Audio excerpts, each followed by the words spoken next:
Welcome to the Collaborative. I'm your host, Sydney Walker, along with Ryan Ballis. Today we are joined by Joy Taylor. Taylor is the co-host of The Herd with Colin Cowherd, which airs weekdays on FS1. She is also the host of The Joy Taylor Show, which airs Saturdays on Fox Sports Radio. Prior to joining Fox Sports, she spent the previous 5 years in Miami radio. She graduated from Barry University with a degree in broadcast. Welcome. Thank you for having me. So first up, we have Sid's This or That Fall Edition. So first up, tea or pumpkin spice? Oh, I gotta go tea. I drink a lot of tea. Are we talking about like just regular tea? Yes, regular tea. Yeah, I drink a lot of tea. I drink a green tea every morning. So I gotta go tea. I occasionally will sneak in a pumpkin spice when it's on the menu, but I gotta go tea. I've been loving Starbucks right now. It's pumpkin spice all the way for me. Books or Netflix? Lately I would say Netflix, but I obviously have a lot of books. So during football season, I kind of try to unplug when I can. So I'm binging Breaking Bad right now. I just finished Ted Lasso, and I'm in the middle of binging Breaking Bad. Breaking Bad's a really good show. I love it. Sweaters or flannel? Sweaters. And last but not least, apple pie or pumpkin pie? Apple pie, because I gotta go sweet potato pie if I'm gonna go, in that direction. So I would go apple pie. Good choice. Originally, I had a question about candy corn, but I saw your tweet earlier. I'll steer away from that. Look, I'm sorry to anyone who likes candy corn, but they're getting us. Like it's just candle bites. Like they just scoop out pieces of candle and like put it in a bag for us. It was black licorice we were talking about in hair and makeup earlier. What's worse, black licorice or candy corn? And it's very close. I think if I had to eat one of them, like I'm being forced to eat one of them, I would go candy corn just because it's not as strong of a flavor. But yeah, they're both terrible. I'm personally a candy corn fan, but it's only once a year, so it's not bad. Yeah, Circus Peanuts got thrown in there too. Circus Peanuts are not good candy. Have you ever had those?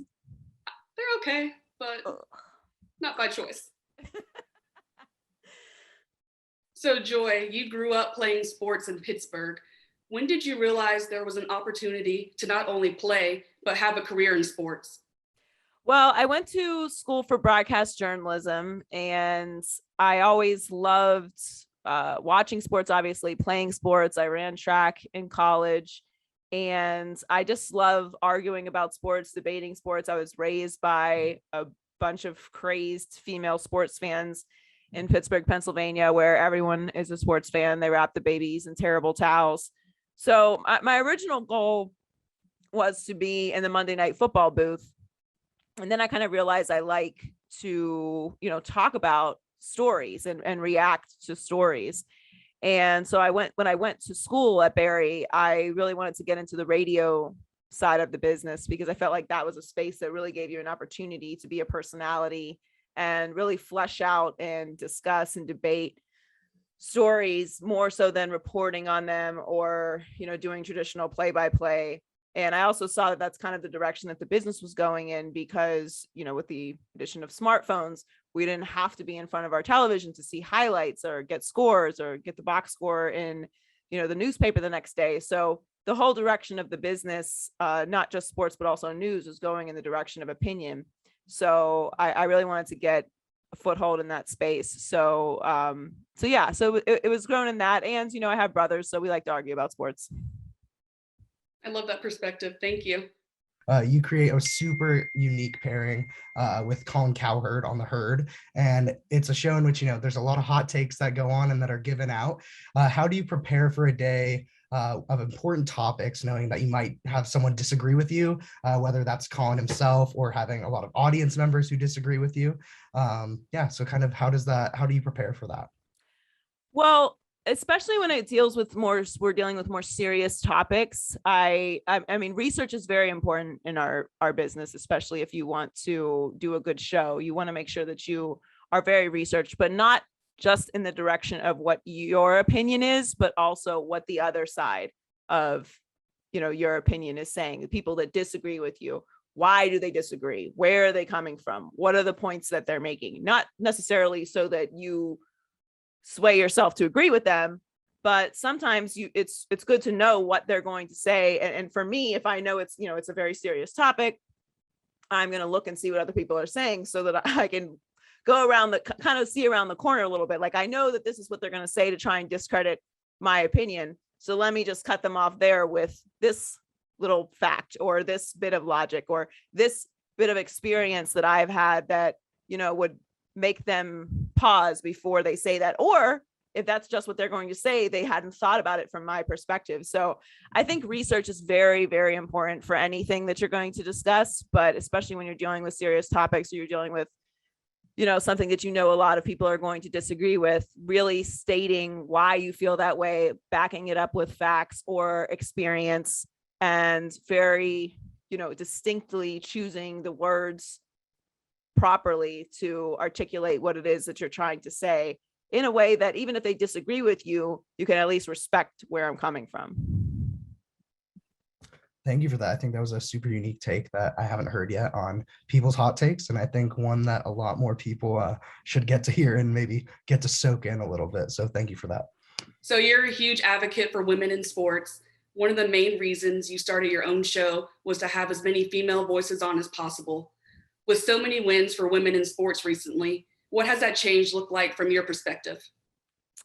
I think people are slowly starting to view women in sports not so much as a commodity or, a diversity hire or, we have the show, let's throw a woman on it, but as more of a normalized thing, which is my goal for diversity in the business, to get to a point where we don't have to talk about women in the business. It's just the business, and women are accepted and put in every type of role in the business, whether it's host, whether it's debate show host, whether it's opinionist, whether it's radio host, analyst, play-by-play, executive, whatever the position is, there are as much, there's an equal amount of women in those roles as there are men, or it is obvious that there are qualified women for those jobs and they are considered and promoted in those positions as well. So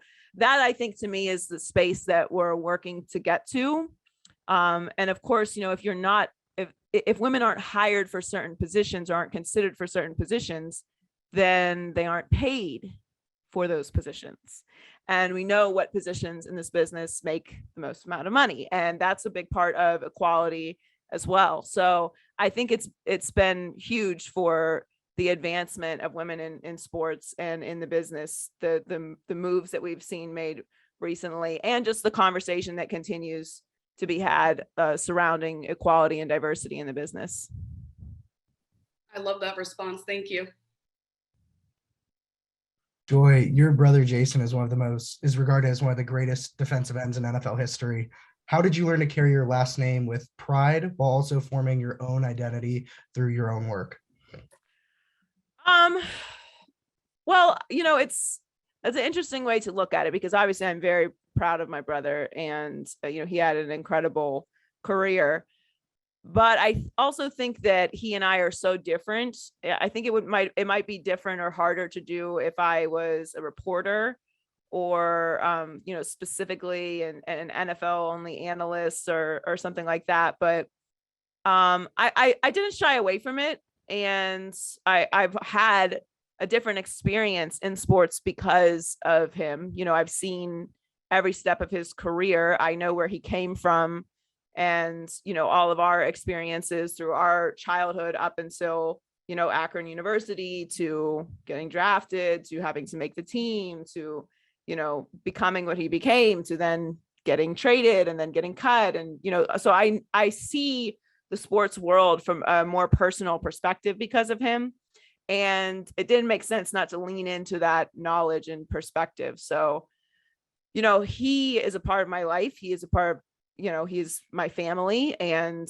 I was able to have the privilege of seeing his career from the perspective that I did. So I think in a lot of ways it's kind of made my perspective unique, and that's a blessing to me. So I mean, I'm a loudmouth talk show host, and he's just his refined Hall of Fame self. So, I think we are so we're actually very similar personalities, but he's just a little more shy publicly. So I think just leaning into my personality and honestly working every job in the business didn't hurt as well. So For sure. And I know you said you both are pretty different, but you both dominate in your respective fields. So I guess that's something pretty big that you both have in common.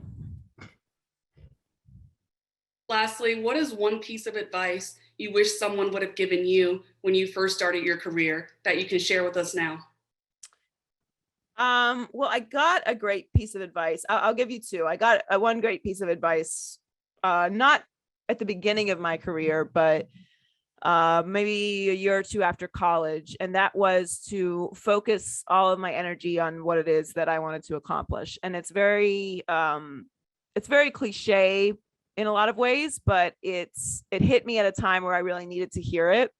And I was very lost, and it was told to me by a very, very successful person.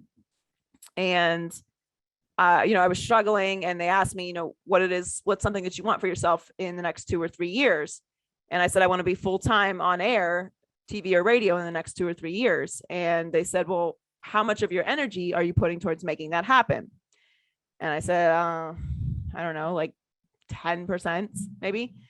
And he was like, well, why are you surprised it's not happening then? And, maybe I just hit the point in life where I was ready to take advice, or, it was just in a bad way. So I was more open to it.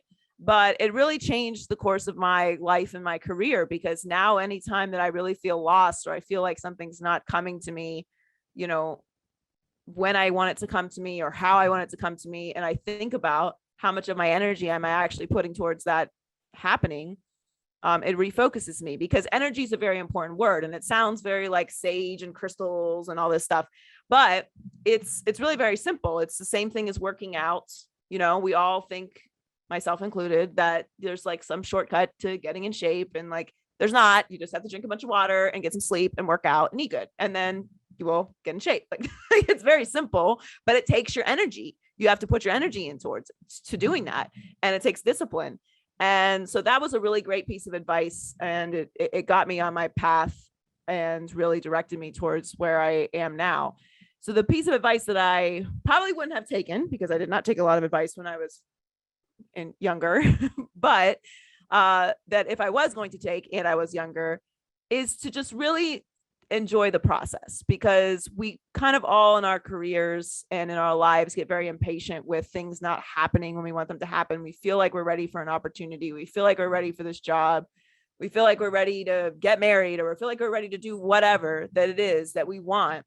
And it's not happening. It's not happening. And it's very frustrating, and it can become overwhelming.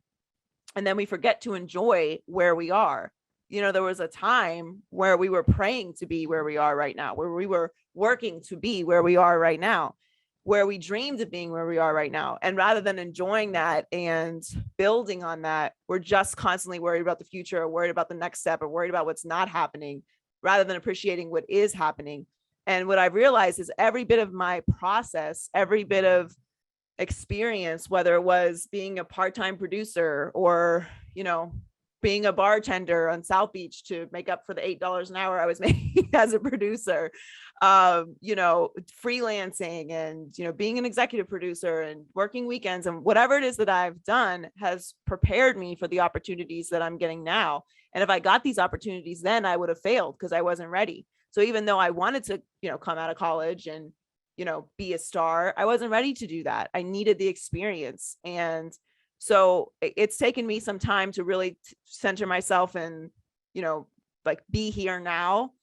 And I know it's very philosophical, but it's true. You'll look back on your career and think, man, I wish I'd have enjoyed that moment more. And I wish I would have leaned into that experience more, rather than just breezing through it, because I was just trying to get to the next thing. Because if you're putting your energy towards it, it's going to happen for you, because that's just how things work. If you put everything that you have into what it is you want, it will happen. It's just going to happen when it's supposed to happen. And I remind myself of that all the time, because we all get impatient, especially if you're an aspirational person. But, last year was a good way for all of us to slow down and think about things, because we didn't have the crazy, travel and events and, everything that just kept us busy. We all were stuck. So for me, it really made me think about, really appreciating the opportunities and what's happening right now. So I wish that I knew that at the beginning of my career, to just appreciate it along the way. That was definitely some of the best advice we've received. And I really needed to hear that message. And I'm sure other people here do. So thank you for that. Awesome. Yeah, Joy, absolutely incredible advice that you just dished out for us. Incredible. Thank you so much. Yeah, Joy, thank you so much for joining us today. It was really amazing having you on, and really appreciate you taking the time out of your busy schedule. So thank you very much. Appreciate it, guys. Yeah, thank you all for joining, and thank you so much, Joy. It's been an absolute pleasure. Bye, guys.